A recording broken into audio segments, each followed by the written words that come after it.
Morning. Coffee time. Episode 12. It's not that deep, y'all. It's not that deep. I have a conversation real quick.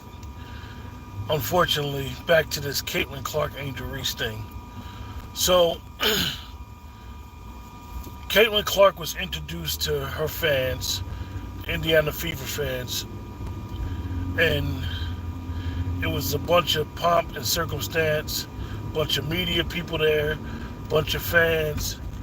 Uh, where they was at, a lot of people, you know, they broke out everything. The shish kebab, the lobster tails, shrimp cocktail. I'm talking about the colossal shrimp cocktail, the good stuff.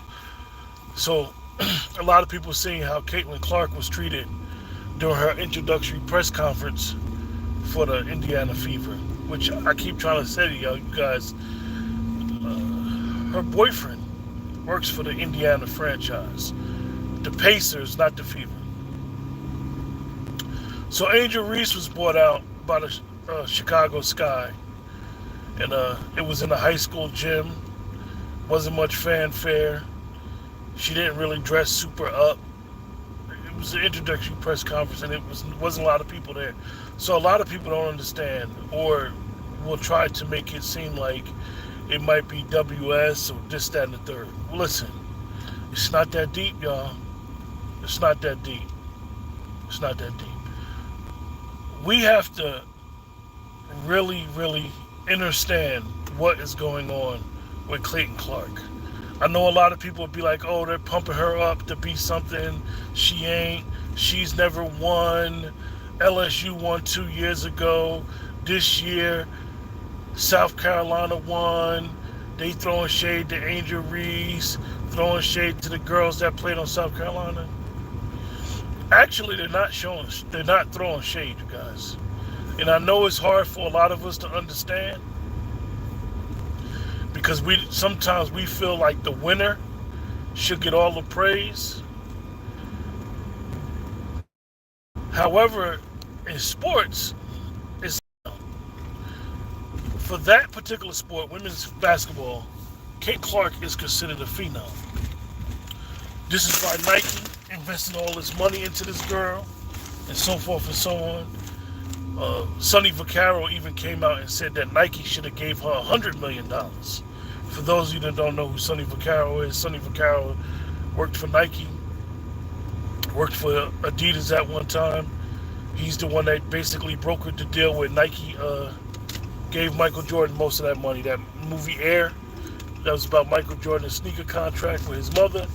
Sonny Vaccaro was depicted in that movie. Sonny Vaccaro been doing this stuff for years, AAU basketball and so forth and so on. So, let me just explain to you guys, for those that don't know, introduction press conference, but I have been to an NBA Media Day. NBA Media Days are not even in the arena. Philadelphia 76ers at one time used to do this at Jones College. It would be right stuff they do right before training camp. They get there, they bring in all the first round picks, they bring in all the players, and they do interviews and all the families. It wasn't really even a lot of press when I went a few times.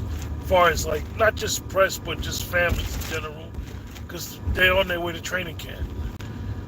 So I know it's been a lot of conversation about, why they ain't giving Angel Reese her flowers and that third. Even the talking heads wasn't there. Even the ones that got something so much to say about how they feel like Angel Reese wasn't being treated fairly, they wasn't there. Her introductory press conference at a high school in Chicago.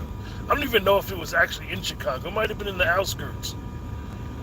So a lot of times, we will fall on the sword for something that it really is not that deep, guys. And what I mean, it's not that deep. It's not that deep. Women's college basketball is more famous than the WNBA. These sponsorships are banking their money on Caitlin Clark to bring eyes to the sport. A lot of people said, well, why Ice Cube, coming at Ice Cube for not offering Angel Reese money to go play in The big three. I saw the comments and I literally laughed. We can't be this. We can't be this naive. We cannot be this naive to not understand that Caitlin Clark, whether she's white, black, blue, purple, yellow, she brings fans to the seats. It's capitalism. It's about money. She's from Middle America. Not saying that you don't have to be from Middle America. Not saying that. I'm not saying that. I'm talking about the overall objective is that she is right now a phenom.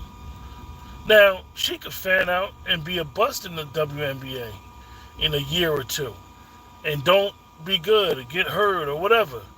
However, they are banking their money.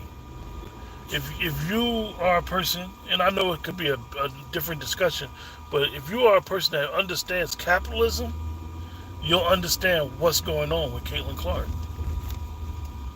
These corporations are banking their money and putting their money behind her name and what she can do on the basketball court to expand their brand. They're nothing but, famous brand ambassadors, nothing like famous rappers and other entertainers do stuff.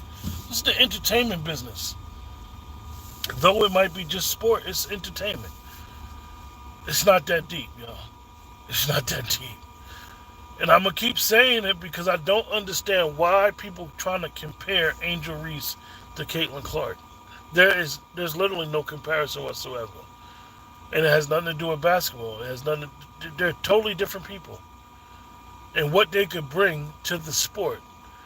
Angel Reese is not even considered that great of a player in the basketball circles. Now, whether we like her or not, absolutely. You know what she could bring to the sport? We don't know. But we're talking about just sales alone. Caitlin Clark sold more jerseys in one day than the Dallas Cowboys sold all year. Caitlin Clark sold more jerseys than the Dallas Cowboys sold in 1 year. That's telling you what's going on. It is a phenom. It's about money. It's about marketing. It's about capitalism. It's about someone being able to make money for a corporation, and a corporation is throwing money behind her. So you guys, it's not that deep. I saw a lot of stuff, and I get it. So most of us are thinking, is WS continue doing what they do? And you may think it's that, but I highly doubt it in this circumstance.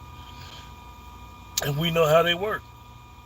You get a phenom, Candace Parker, who just retired. Candace Parker was a phenom, but the money was not behind Candace Parker. They didn't feel like Candace Parker or any other girls could bring fans to the seat. She didn't have that pull.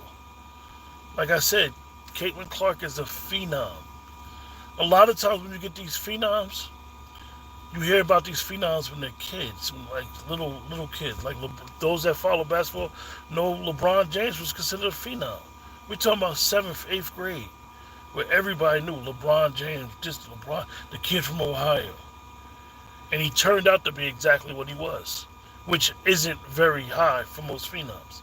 Most phenoms, they fan out. 7th Streeter, Thon Maker. Back in the day when New York had the New York basketball 3 years in a row, Lamar Odom, Felipe Lopez, Stephon Marbury. These guys was phenoms when they was coming out of high school. Talking about huge, Kenny Anderson. And that's just the East Coast. We talking about even when Anthony Davis was coming out of Chicago. Anthony Davis was considered the man. For those that follow basketball, Ronnie Fields. A lot of people starting to talk about Ronnie Fields, but Ronnie Fields was right there with Kevin Garnett coming out of Chicago. So, we just got to understand it's not that deep, but it's a good morning seeing you guys. Hopefully I'll see y'all again soon. Chop it up, and we just talk about some stuff that's going to be beneficial to what we got to do. You guys take it easy.